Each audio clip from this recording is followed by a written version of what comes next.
ایک بادشاہ تھا، وہ مرنا نہیں چاہتا تھا، اس کی خواہش تھی کہ قیامت تک وہ زندہ ہی رہے۔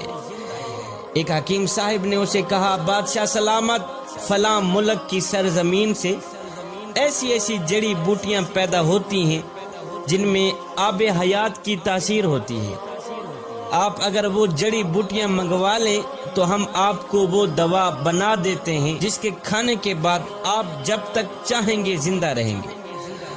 بادشاہ نے فوراً ہی اپنے وزراء میں سے 5 وزیروں کو دوسرے ملک میں بھیجنے کا حکم جاری کر دیا کہ جاؤ دوسرے ملک کے جو بڑے راجا ہیں ان کو میرا سلام دو اور کہو کہ مجھے فلاں فلاں بوٹی کی اشد ضرورت ہے، سنا ہے وہ بوٹی آپ کے ملک میں پائی جاتی ہے، لہٰذا مجھے ان بوٹیوں کی اشد ضرورت ہے، اس لیے کہ میں مرنا نہیں چاہتا۔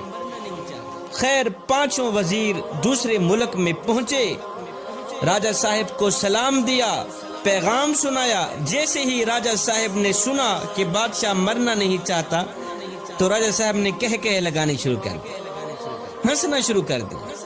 ہنسنے کے بعد راجہ صاحب نے فوراً ہی سپاہی بلوائے، ان سب کو گرفتار کرا دیا۔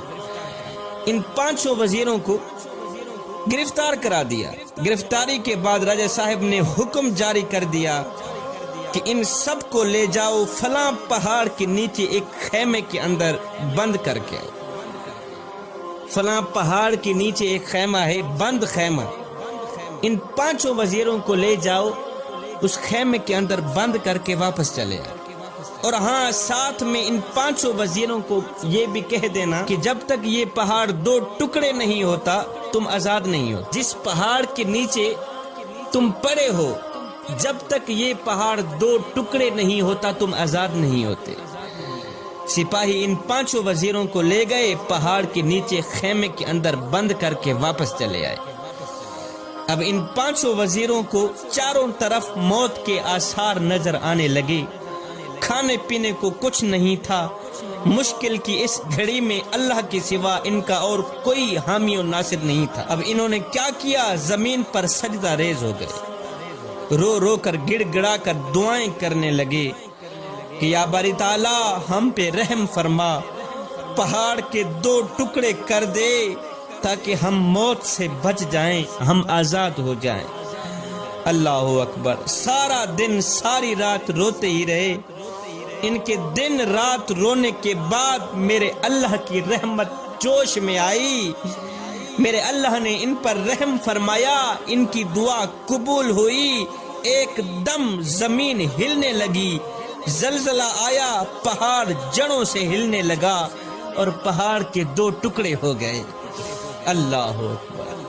زلزلہ آیا، پہاڑ کے 2 ٹکڑے ہو گئے، ان کی دعا قبول ہو گئی۔ اب راجہ صاحب نے آرڈر دیا کہ ہماری شرط پوری ہو گئی ہے، پہاڑ کے 2 ٹکڑے ہم چاہتے تھے ہو گئے ہیں، اب جاؤ ان 5 وزیروں کو میرے پاس لے آؤ۔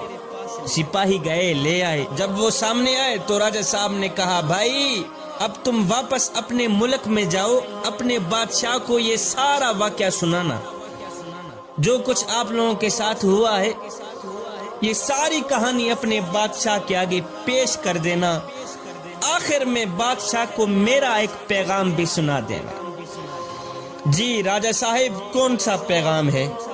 راجہ صاحب نے کہا کہ اپنے بادشاہ کو کہنا کہ بادشاہ 5 لوگوں کی بد دعا جس طرح پہاڑ کو ریزہ ریزہ کر سکتی ہے، 5 لوگوں کی بد دعا جس طرح پہاڑ کو ریزہ ریزہ کر سکتی ہے، بالکل اسی طرح 5 کروڑ عوام کی بد دعائیں بھی بادشاہ کی زندگی مٹی میں ملا سکتی۔ 5 لوگوں کی بد دعا جس طرح پہاڑ کو ریزہ ریزہ کر سکتی ہے، بالکل اسی طرح 5 کروڑ عوام کی بد دعائیں بھی بادشاہ کی زندگی اور اقتدار مٹی میں ملا سکتی ہے۔ اپنے بادشاہ کو کہنا کہ بادشاہ اگر تم اپنی لمبی زندگی اور لمبا اقتدار چاہتے ہو تو ہر گھڑی ہر لمحے غریب عوام کی بد دعائیں سے بچنا، غریب عوام کی بد دعا سے بچنا۔ جب تم غریب عوام کی بد دعا سے بچ گئے پھر تمہیں کسی بوٹی دوا کی ضرورت نہیں رہے گی، قیامت تک تیرا ہی چرچا ہوتا رہے گا۔